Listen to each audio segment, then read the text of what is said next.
Linda Boff, who's the global CMO at GE, with us. Linda, welcome.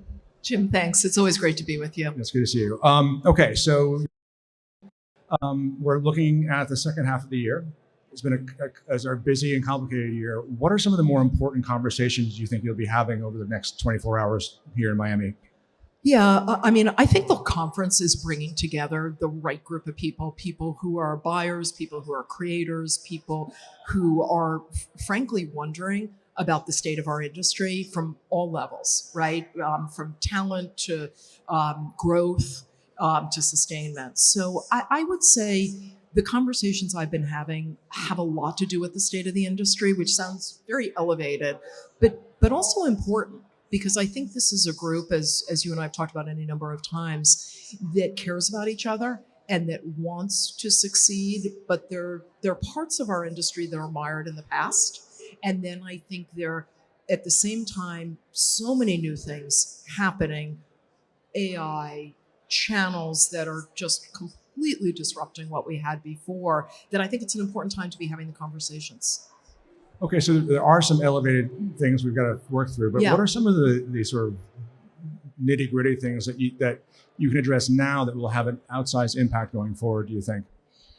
Yeah, I think as brand marketers, finding the right combination of where we can tell our story, where it has a good chance of reaching the right audience, which is marketing 101.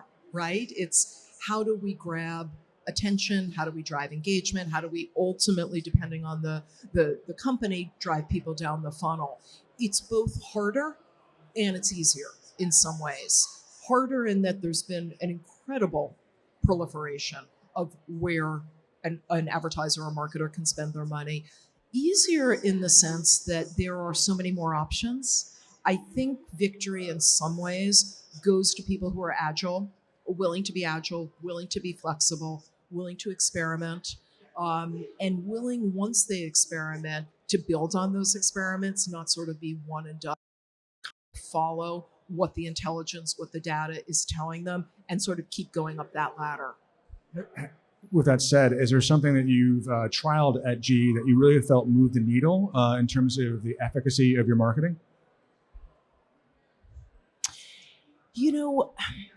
It's a good question. We don't do a lot of matching luggage at GA, period. So we will often move from something in a particular channel that has been very effective. I talked a few minutes ago about a takeover we did of the New York Times. 18 months or so ago, 27 pages, great storytelling. We won't do that again.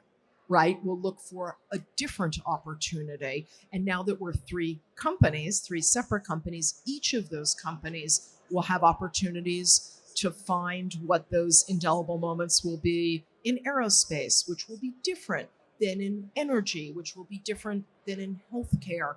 But I do think it's finding those moments where culture, the brand, technology, audience all come together, so that you're not flushing money down with the hope of getting to the right audience, but you're building on the precision with the ability to not just get to the right audience, but do it with the right message at the right time.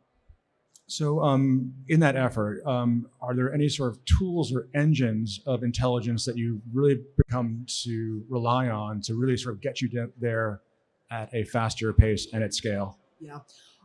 One that is intriguing to me is a company, and I'll be honest, I advise them, that is looking at AI from a market research point of view.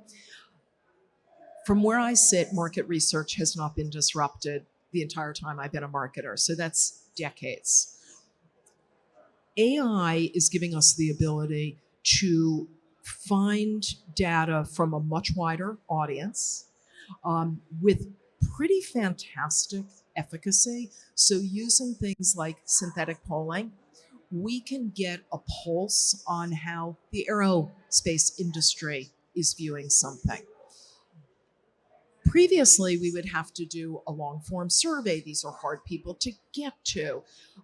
Now, I think what we have to do is be sober about what data tells us and whether this is true from a trend point of view or it's accurate down to the last drop. But sometimes having a knowledge that is 80% right and then you can go and validate that final 20% is a whole lot smarter, more efficient, more cost effective than having to start from zero. So it's really interesting.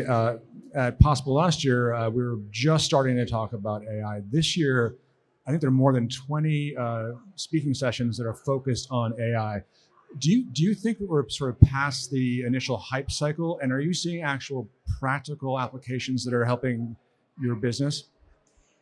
Well, I think we're still somewhat in the hype cycle, but I think today it is less the promise and it's beginning to be a little more the practical. So a year ago, when you and I were together, June, that was a year ago, I guess, I think people were spouting it out and had no idea what they were talking about. I think now people may know what they're talking about. I still don't think it's finite. I think we need many more use cases, many more examples, many more opportunities where we can show effort, result, effort, result. But I do think people are getting smarter. I think the services are getting smarter. And I think the people that are ahead of the game are helping us all understand it a little bit better.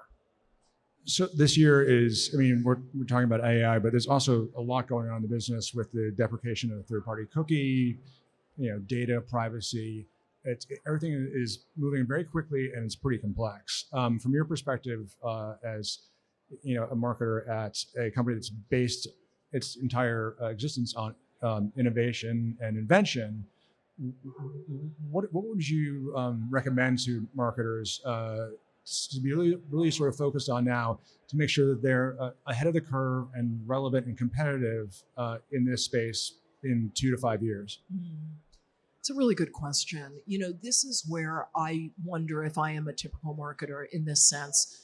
GE is in very long cycle businesses, very, very, very long cycle. It may be 10 years before we actually develop a particular jet engine. So a lot of the journey that we are building for, be it aerospace, energy, healthcare, for these 3 separate companies, starts at the top of the funnel with awareness, with preference, with thought leadership, and it takes a while to get all the way down. I'm under no illusions that if